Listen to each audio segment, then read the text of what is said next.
예담교회 표를 두 번만 같이 한번 읽어보겠습니다.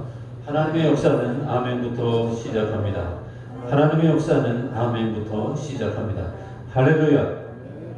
오늘 예배를 통해서 성령께서 주시는 거룩한 은혜가 여러분들의 삶에 충만하게 넘치시기를 주님의 이름으로 축복합니다. 여러분 혹시 이런 생각을 해보신 적이 있으십니까? 내 인생을 끝낼 때 누구와 함께 있으면 가장 행복할까? 오늘 말씀 제목이 내가 너희와 항상 함께 있으리라 입니다. 그 제목 앞에 예수님께서 이렇게 말씀하셨습니다. 내가 세상 끝날까지, 내가 세상 끝날까지. 이것은 주님이 심판하시는 그날을 의미하는 겁니다. 세상의 모든 창조물들이 하나님 앞에서 심판받는 그날을 의미하는 겁니다. 그러나 우리 유한한 인생은 세상 끝날까지가 아니라 내 인생 끝날이 있습니다. 그 내 인생을 끝마치는 그날 누구와 함께 있기를 원하시느냐? 세상 끝날까지는 주님이 함께 해주신다라고 약속을 하셨어요. 오늘 말씀해 보니까. 그러면 개인적으로 내 인생을 마칠 때는 누구와 함께 하는 것이 가장 행복할까요? 인간이라고 하는 존재에게는 자기 부모 형제가 가장 가깝잖아요. 가까웠었잖아요. 근데 한번 생각해 보십시오. 순리를 한번 생각해 보자라고 하는 거예요. 내 인생 끝날 때 내가 이 세상에 태어났을 때처럼 엄마 아버지가 함께 했으면 좋을까요? 그건 순리에 어긋나잖아요. 아주 어려서 생명을 잃으면 몰라도 순리대로 70, 80까지 살았는데 그 부모님과 함께 인생을 마친다면 그러면 그 부모님은 누구하고 인생을 마치라는 거예요? 순리에 어긋나잖아요. 우리가 순리라고 하는 것에. 그러니까 우리가 내가 인생을 마칠 때에는 우리 부모님과 함께 내 인생을 마쳐야지라고 하는 것은 순리에 맞지 않아요. 그럼 그 순리는 대상이 누구일까요? 물론 아마 자녀들일 겁니다. 그런데 그게 마음대로 되나요? 마음대로 그것도 안 되잖아요. 그럼에도 불구하고 저와 여러분은 인생의 끝날이 반드시 찾아옵니다.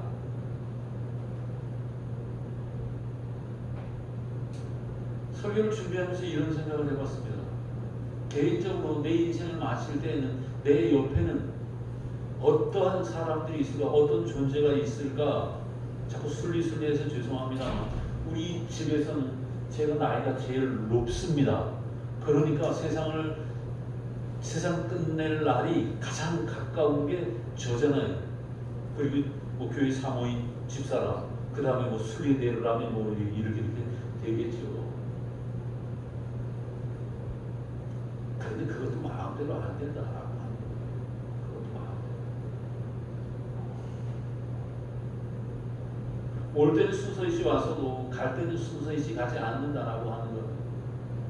근데 중요한 것은 우리는 언젠가 인생을 마쳐야 된다라고 하는 거예요. 그 인생을 마칠 때 누구와 함께 있으면 행복할까라고 하는 행복한 삶의 끈을 놓고 영원한 하나님의 나라에 갈 수 있을까라고 하는 거예요.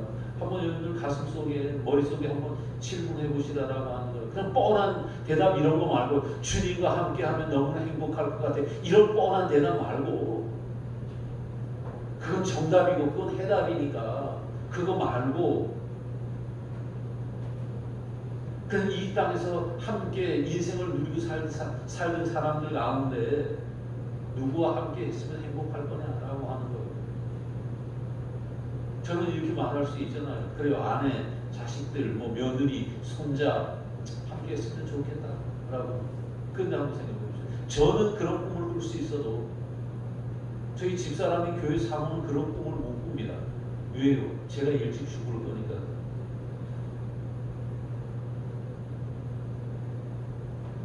다 누군가는 행복해지고 싶은 꿈을 꾸어요. 그러나 그 끝을 생각해 보면 행복하지 못한 일들이 반드시 발생해요. 저는 설교를 준비하면서 그런 생각을 했다는 거예요. 인간으로 태어나서 언젠가는 세상을 끝내야 할 그때 예수 그리스도와 함께 있다라고 하는 그 사실만이 우리를 행복하게 만들어줄 수 있는 조건이요 비결이기 때문에 주님께서 이런 말씀을 제자들에게 해주시지 않았겠느냐, 아니 오늘날 우리에게 해주고 계시지 않겠느냐라고 하는 거예요. 왜? 세상의 것들은 아무리 꿈꿔와야 내 뜻대로 되는 게 절반이나 될까요? 그렇게 말하면 절반은 안 된다는 거잖아요. 그러니까 이왕 그럴 것 같으면 영원한 하나님의 나라에 들어가는데 영원한 제사장이신 그분에 대한 소망을 갖고 살다가 그렇게 하나님의 나라에 들어가는 것, 그게 행복한 삶이지 않겠느냐라고 하는 거예요. 여러분 성경 두 구절을 읽어드릴게요. 요한복음 13장 1절입니다. 6월절 전에 예수께서 자기가 세상을 떠나 아버지께로 돌아가실 때가 이른 줄 아시고 세상에 있는 자기 사람들을 사랑하시되 끝까지 사랑하시니라. 요한복음 14장 28절입니다. 내가 갔다가 너희에게로 온다 하는 말을 너희가 들었나니 나를 사랑하였더라면 내가 아버지께로 감을 기뻐하였으랴. 아버지는 나보다 크십니다. 여러분 이 두 구절은 예수님께서 십자가를 지시기 전에 제자들과 나눈 대화의 내용입니다. 3년 동안 함께 다녔던 예수님께서 이제 세상을 떠나신다라고 하는 겁니다. 여러분 인간이 제일 처음에 갖는 공포가 부모와 떨어지는 공포랍니다. 아기가. 그리고 우리가 애들을 혼자 너 잠깐 있어 이렇게 놔두는 게 굉장히 위험하다라고 하는 거예요. 왜요? 아이들은 그걸 잘 이해를 못한다는 거예요. 그래서 침대 같은 데다 놓고 엄마 잠깐 아니면 아빠 잠깐 뭐 할 테니까 여기 잠깐만 있어. 잠깐만 뭐 가지고 올 테니까 가만히 있나요? 못 있어요. 시야에서 사라져버리면 엄마 아빠가 시야에서 사라져버리면 불안 때문에 공포 때문에 아이들은 견디질 못합니다. 물론 그게 조금씩 크면서 그런 공포들이 인간에게서 사라지지만 여러분 공포라는 게 뭘까요? 여러분 공포라고 하는 것은 닥쳐진 사실에 대한 현실적 반응입니다. 그럼 이 공포가 오기 전에 뭐가 올까요? 불안이 옵니다. 불안은 뭔가요? 불안은 내가 겪지 않은 미래에 대한 막연한 두려움입니다. 그게 불안입니다. 그래서 이 불안이 오게 되면 사람은 그 불안을 느끼는 것이 사실적으로 다가왔을 때 인간은 공포라고 하는 것을 느낀다라고 하는 거예요. 이 불안과 공포는 누구에게나 다 있어요. 없는 것 아니에요. 이 시대를 살아가는 사람들의 불안은 뭡니까? 경제적인 것 또는 신체적인 것, 건강의 것. 막연하게 불안하잖아요. 뭐 조금만 어지러워도 이게 왜 이러지? 뭔가 잘못되었나? 조금만 속이 좀 불편해도 이게 뭐지 이게?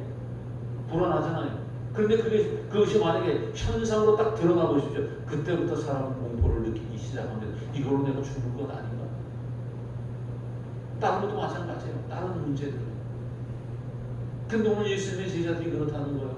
이 불안이 싹트기 시작했다는 거예요. 왜요? 예수님께서 이제 내가 갈 거다라고 하는 거예요. 너희들 곁에 없을 거다라고 하는 거예요.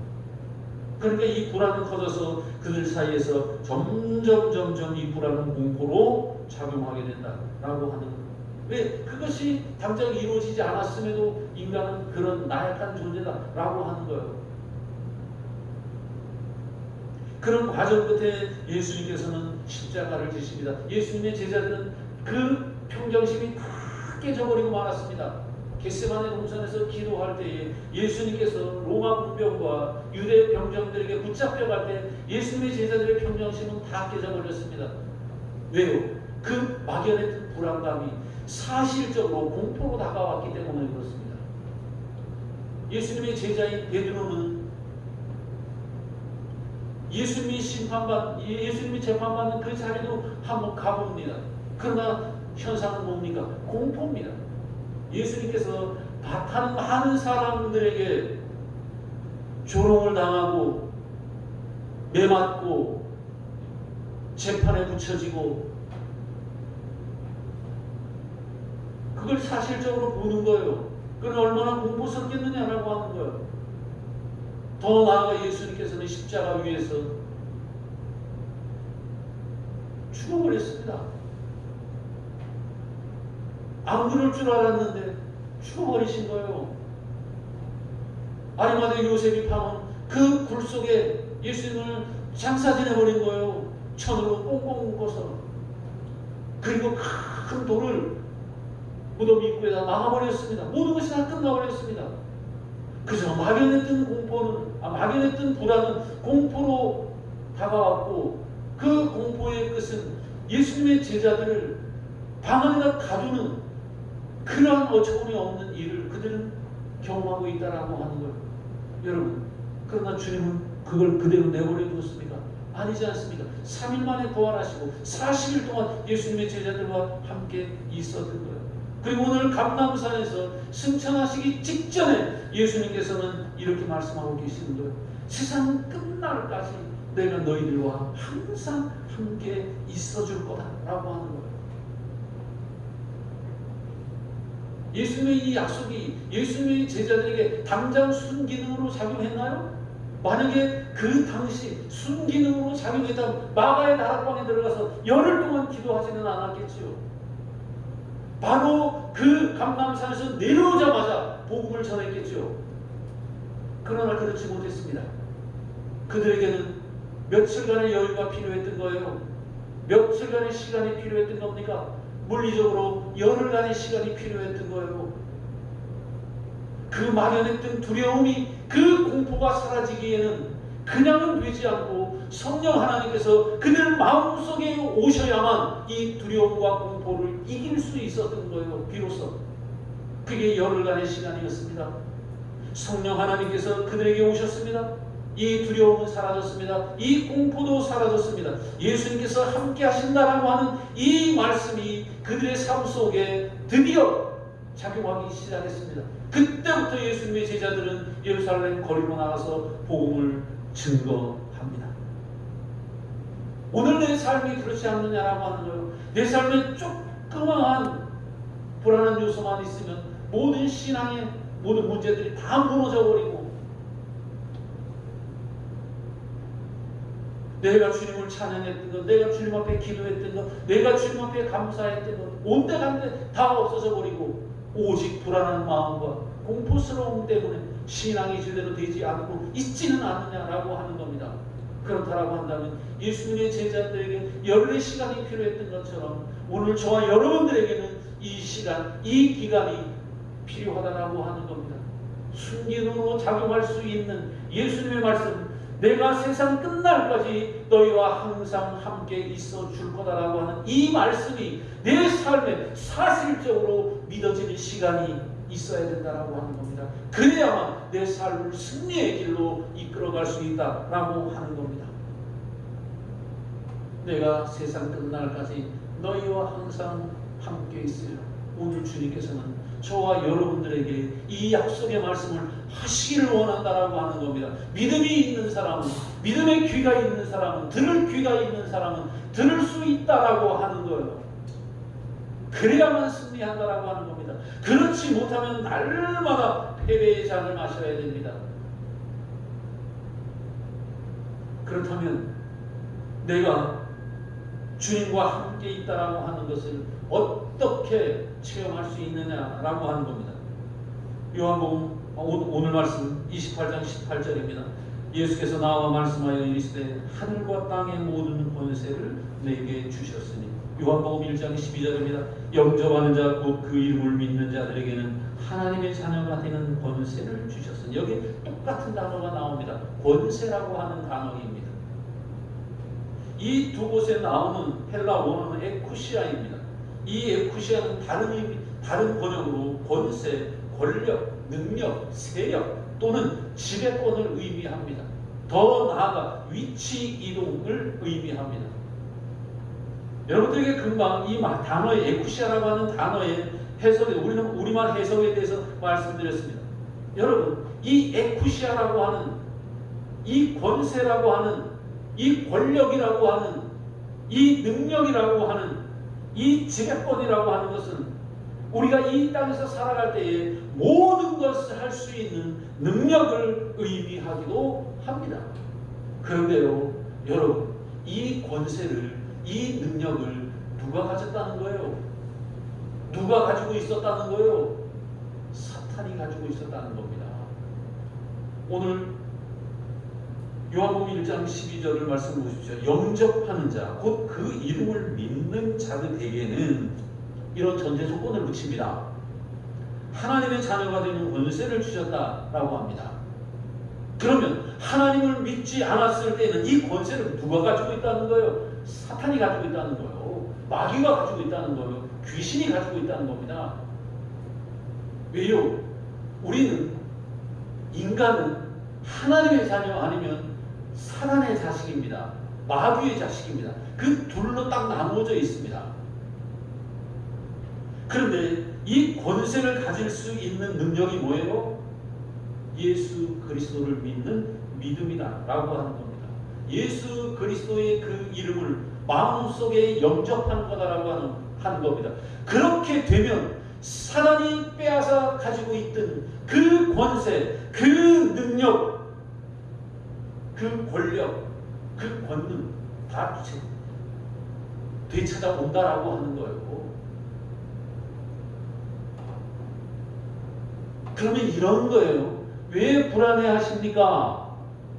왜 삶이 공포스럽습니까? 왜 여러분에게 다가오고 있는 원하지 않는 일들이 왜 여러분을 공포로 몰아갑니까? 염려로 불안으로 몰아갑니까? 라고 질문을 던지면 어쩔 수 없이 뭐라고 말해야 되는 거예요? 나는 아직 하나님의 자녀가 되지 못했기 때문입니다. 라고 말할 수밖에 없다라고 하는 겁니다. 여러분 정말 그렇느냐라고 하는 거예요. 여러분 삶이 정말 그렇느냐라고 하는 거예요. 제가 좀 전에 말씀드렸잖아요. 이 에쿠시아라고 하는 단어 속에는 위치 이동이다라고 하는 의미가 있습니다. 이 위치 이동에 대해서는 여러분들에게 아마 굉장히 많이 설교를 했습니다. 설교 내용 가운데. 왜? 예수 그리스도를 믿는다라고 하는 것은 이 사단의 자식으로 있던 내가 위치 이동했다는 거예요. 예수 그리스도의 십자가의 은혜로 하나님의 자녀가 됐다라고 하는 겁니다. 여기서 이쪽으로 위치 이동이 됐다라고 하는 겁니다. 이제 수습은 내가 여기가 아니고 내 수습은 여기다라고 하는 거예요. 그럼에도 불구하고 내 삶에 불안과 공포가 있느냐라고 하는 거예요. 그 불안과 공포를 이기기 위해서 내가 하나님의 자녀의 권세가 있다라고 하는 사실을 알아야 된다라고 하는 거예요. 나는 하나님의 자녀야. 내 삶에 이런 문제 걱정 없어. 왜? 하나님이 나와 항상 함께 하신다라고 성경에 말씀하고 있으니까 내가 뭔 걱정이야. 난 걱정 없어. 그것을 깨닫게 되는 게 뭐라고요? 내가 하나님의 자녀가 되는 권세를 받았다라고 하는 겁니다. 그게 없이는 우리의 삶은 항상 불안해야 되고 공포 가운데 있어야 된다라고 하는 거예요. 여러분 그렇게 살고 싶냐라고 하는 거예요.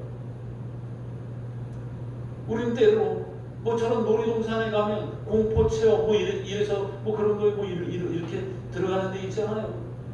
그게 거짓말인지 다 알아요. 그게 사실이 아니다라고 하는 것도 다 알아요. 그런데도 막상 그 어두컴컴한 데 들어가서 누가 또 건드리기라도 한다면 아니면 뭐 소금으로 분장한 그 인형이라도 하나 뚝 떨어뜨리기라도 한다면 어떻습니까? 그게 뻔히 아닌 걸 알면서도 공포스럽잖아요. 뭐 여자들 같은 경우에는 뭐 울고 난리잖아요. 근데 뭐 야 그 가짜인데 왜 우니? 이렇게 말하면 또 그것도 우습잖아요. 무서워서 우는 걸 가지고. 그런데 만약에 한번 여러분 생각해 보십시오. 내 삶에 실제적으로 사탄, 마귀, 귀신이 내 삶에서 그렇게 한번 작용한다라고 한번 생각해 보십시오. 무서울까? 안 무서울까? 나는 거기에 대항할 수 있는 권세가 없어요. 권력이 없어요. 권능이 없어요. 능력이 없어요.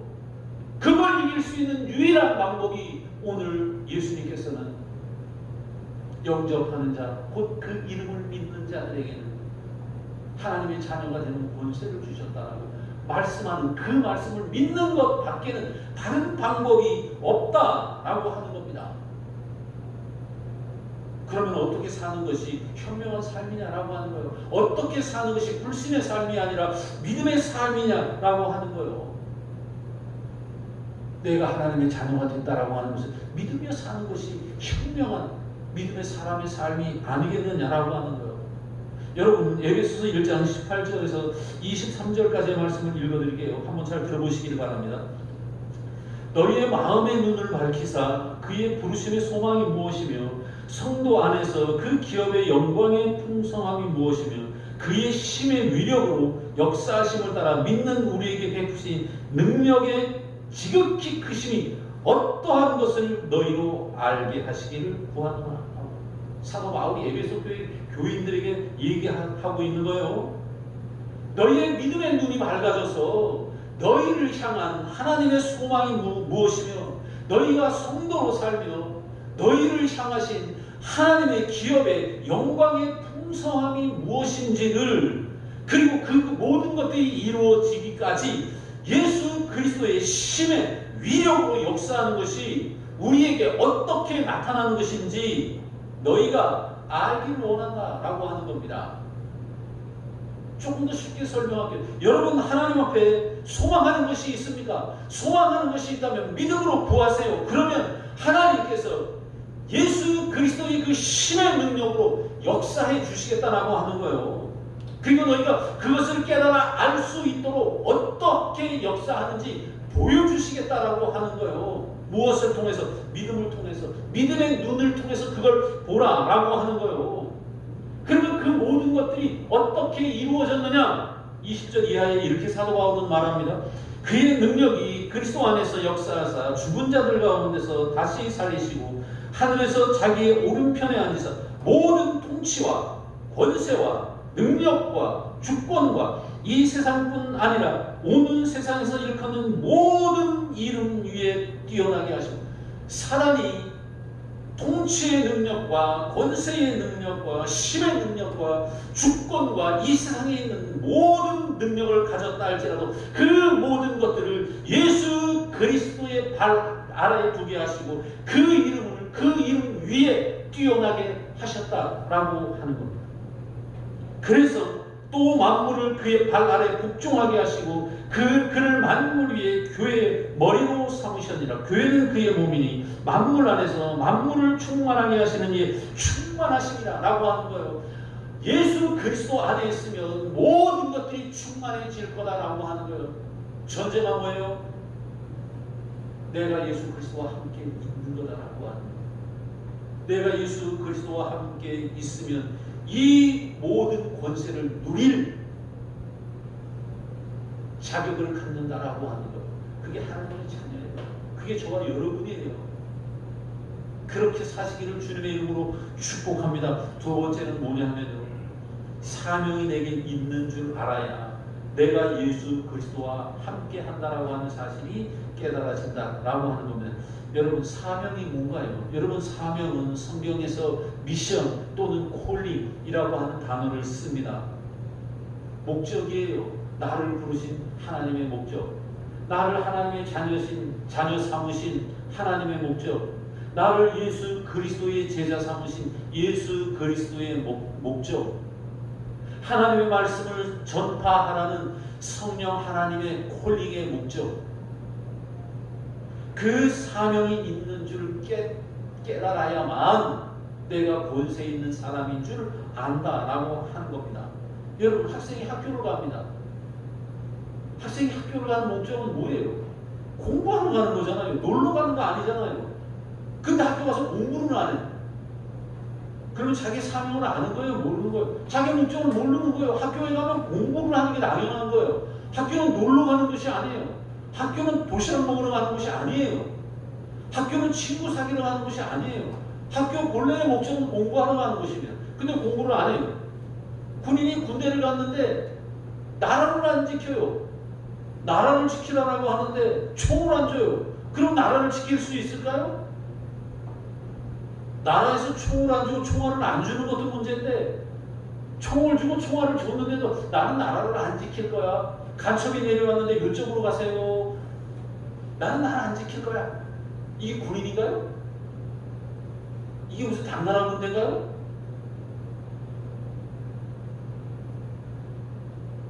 그럼 교인들에게는 뭐를 말해야 될까요? 학생은 학교에 가서 학교에 가는데 공부를 해야 된다. 군인은 군대에 가서 나라를 지켜야 된다. 그리스도인들은 교회 와서 뭐를 해야 된다라고 성경은 말할까요? 여러분, 성경은 오로지 딱 하나밖에 말하지 않습니다. 뭘까요? 복음 전파입니다. 복음 전파해야 된다. 그리스도인이라면 복음을 전파해야 된다라고 하는 겁니다. 그래서 오늘 예수님께서 이렇게 말씀하십니다. 19절에 너희는 가서 모든 민족을 제자로 삼아 아버지와 아들과 성령의 이름으로 세례를 베풀고 내가 너희에게 분부한 모든 것을 가르쳐 지키게 하라. 그게 우리 그리스도인들의 목적이에요. 즉 사명이에요. 그거를 하지 않으면 예수 그리스도께서 나와 함께 하신다는 사실이 믿어지지 않는다는 거예요. 누가 그랬어요? 사도 바울이 그랬던 거예요. 사도 바울이 훗날 뭐라고 고백합니까? 내가 과거에는 율법을 지키기 위해서 율법주의자로 바리새인으로 그것을 지키기 위해서 내 인생을 거기다 다 올인했다는 거예요. 그런데 예수 그리스도를 딱 만나고 보니까 삶의 목적이 완전히 뒤바뀌어 버렸다는 거예요. 어떻게 뒤바뀌었느냐? 사도행전 20장 24절입니다. 내가 달려갈 길과 주 예수께 받은 사명 곧 하나님의 은혜의 복음을 증언하는 일을 마치려 하면 나의 생명조차 조금도 귀한 것으로 여기지 아니합니다. 이게 사도 바울의 신앙의 고백이에요. 제가 뭐 언젠가도 설교 때 그런 얘기를 했어요. 우리 예담교회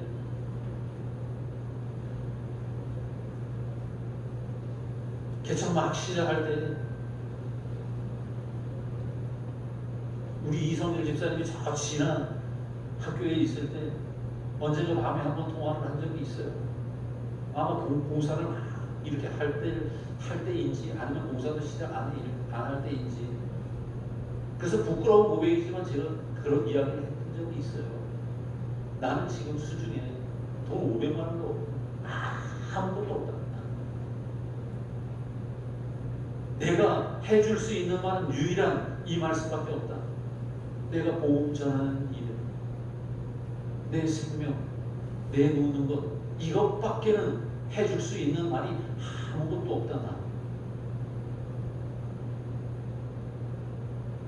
오늘 사도행전 20장 24절 말씀, 전화통화 가운데 내가 이성열 집사한테 했던 성경 말씀입니다. 여러분, 저와 여러분을 주님께서 뭐하러 불렀을까요? 잘 먹고 잘 살으라고 불렀을까요? 물론 그런 것도 있겠죠. 왜? 조금 전에 제가 에베소서에 있는 말씀을 말씀드렸잖아요. 나를 부르신 하나님의 소망이 있을 거다. 그리고 그 기업의 영광의 풍성함을 너희가 이 땅에서 누리고 살기를 원한다라고 하는 것이 성경에 있는 사도 바울의 말씀이잖아요.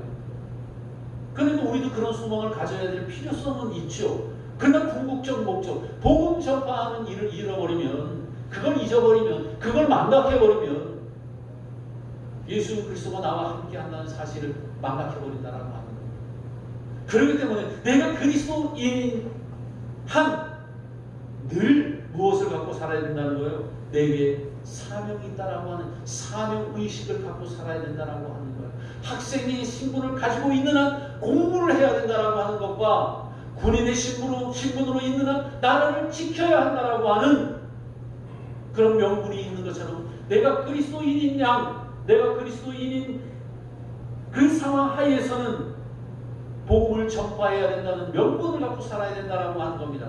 그것을 깨달았을 때 주님께서 나와 함께 한다는 사실이 믿어진다라고 하는 거예요. 마지막입니다. 주님이 나와 정말 항상 함께 있다라고 하는 사실을 여러분 믿으셔야만 합니다. 누가 그랬습니까? 많이 얘기했으니까 이름만 얘기하죠. 요셉이 그렇지 않습니까? 어떤 상황 속에서도 성경을 보면 하나님이 그와 함께 하시더라라고 하는 거예요. 항상 그와 하나님이 함께 하셨다는 거예요. 다니엘이 그러지 않았습니까? 포로로 잡혀갔던 그 속에서도 다니엘과 세 친구들은 하나님이 함께하는 그 상황을 경험했습니다. 사자굴 속에서도 경험했고 불로불 속에서도 그들은 경험했습니다. 또한 남매가 있었습니다. 그 남매가 누군 줄 아십니까? 에스더와 모르드게라고 하는 사람입니다. 그들은 포로로 잡혀가서 그곳에서 태어난 사람들. 그랬던 그들이 이제 생명이 풍전등화의 앞에 놓여 있습니다. 페르시아의 일입니다. 왕 다음으로 권력을 가진 사람이 있습니다. 우리가 잘 아는 누구입니까? 하만이라고 하는 사람입니다. 여러분, 성경에서 이 하만이라고 하는 사람은 누구의 후손으로 나오는 줄 아십니까? 아각의 후손입니다. 여러분, 아각이 누굽니까? 사울왕과 전투에서 패배해서 포로로 잡혀갔던 아말렉 족속의 왕 아각입니다. 선지자 사무엘이 말합니다. 하나님이 말씀한 대로 아말렉 사람들을 다 죽였습니까? 다 죽였는데요 합니까? 심수의 소리들이 오는 것을 보고 선지자 사무엘이 뭐라고 말합니까? 저 사람들은 저 울음소리는 뭡니까? 저거요. 하나님 앞에 예배드리려고 좋은 것들만 뽑아놨습니다. 저 사람은 누굽니까? 저 아말렉 왕 아각입니다. 저 죽이지 않고 붙잡아 왔습니다. 그럴 때 선지자 사무엘이 어떻게 합니까? 칼 가져와라. 그래서 어떻게 합니까? 아각 왕을 죽여버립니다. 선지자의 칼로. 그렇게 하고 아각의 족속인 아말렉 족속들을 진멸하다시피 합니다. 그런데 그들이 다 죽었을까요? 그들이 다 죽지 않았습니다. 일부가 살아서 사슴으로 도망가서 살았습니다. 그것을 진멸하는데 누가 진멸했는 줄 아십니까? 근데 다 죽은 줄 알았어요. 아말렉 족속들이. 그런데 살아남은 사람들이 있어요. 어디에? 페르시아에. 그 페르시아에 살아남은 사람이 누구냐면 하만이에요. 그게 아각의 후손이에요. 그 아각의 후손이었던 그 아말렉 족속이 이제 시므리 족속, 포로인 시므리 족속을 페르시아에서 완전히 시몰살을 하려고 했던 거예요. 그런데 어떻습니까? 모르드게를 목매달아 죽이려고 장대를 높이 달아놨던 그 장대에 누가 매달립니까? 하만이 매달리잖아요. 그리고 이스라엘 백성들은 거기서 하나님의 그 은혜에 감사한 무슨 절기를 만듭니까? 부림 절기를 만들잖아요. 왜 그런 일이 벌어진 줄 아십니까? 그들과 함께하는 하나님을 누가 체험한 거예요? 모르드게가 체험했고 에스더가 체험한 거예요. 하나님은 나와 함께 하시다. 유명한 말이 있죠. 죽으면 죽으리라. 그런 신앙의 고백이 어디에서 나올까요? 하나님이 나와 함께 하신다라고 하는 그런 믿음이 없이는 그런 신앙의 고백이 나올 수가 없는 거예요. 오늘 우리도 마찬가지라고 하는 겁니다. 하나님이 나와 함께 하시다라고 하는 예수 그리스도께서 나와 항상 함께 하시다라고 하는 그 사실이 믿어져야만 죽으면 죽겠습니다 라고 하는 신앙의 고백이 나온다는 거예요. 그렇지 않으면 요만한 내 삶에 임팩트만 발생하면 벌벌 떠는 거예요. 이번에 죽으면 어떡하지? 우리 망하면 어떡하지? 이거 잘못되면 어떻게 하지? 여러분 생각해 보십시오. 요셉이 벌벌 떨었습니까? 다니엘이 벌벌 떨었습니까? 다니엘의 세 친구가 벌벌 떨었습니까?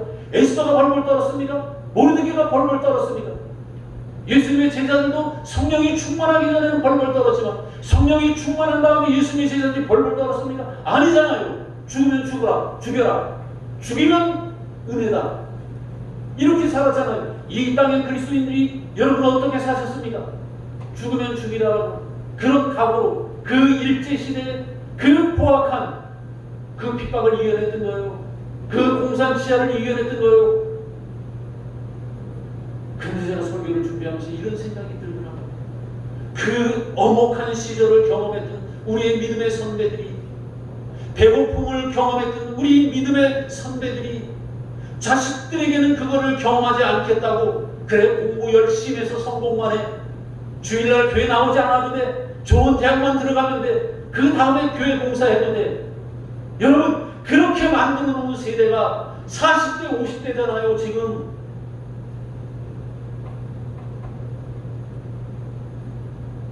그들이 대한민국 교회 복음의 열정으로 뜨거웠던 그 부모 세대의 그 모든 것들을 다 망가뜨리고 있잖아요.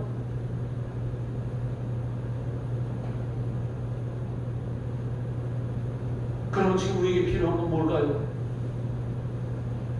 예수님의 제자들에게 예수님께서 세상 끝날까지 내가 너와 함께 있을 거니까 두려워하지 말고 내가 너에게 준 그 사명 끝까지 감당해라.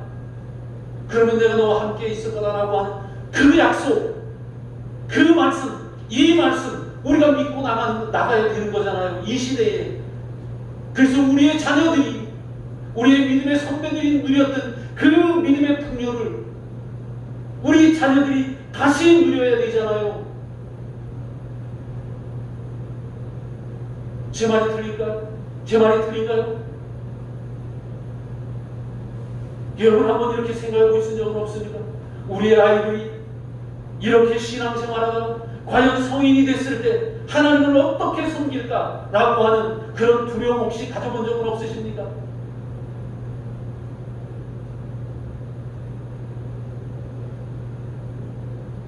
이제 불과 며칠 있으면 예수님은 떠납니다. 그것 때문에 불안해하고 있는 예수님의 제자들에게 예수님은 말씀합니다. 내가 세상 끝날까지 너희와 항상 함께 있으리라. 그러니까 두려워하지 말고, 놀라지도 말고, 걱정하지 말고, 염려하지 말고, 생명 잃는 것 그거 아까워하지도 말고,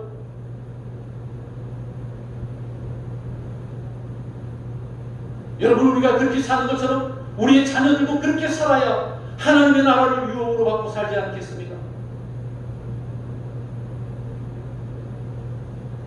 사랑하는 예담의 동역자 여러분, 이번 한 주간 동안도 여러분 삶에 그 어떤 어려움이 온다 할지라도, 삶의 고통이 온다 할지라도, 삶의 시련이 온다 할지라도, 환난이 온다 할지라도, 곤란이 온다 할지라도 여러분 두려워하지 마십시오. 예수 그리스도께서 나와 항상 함께 계실 겁니다.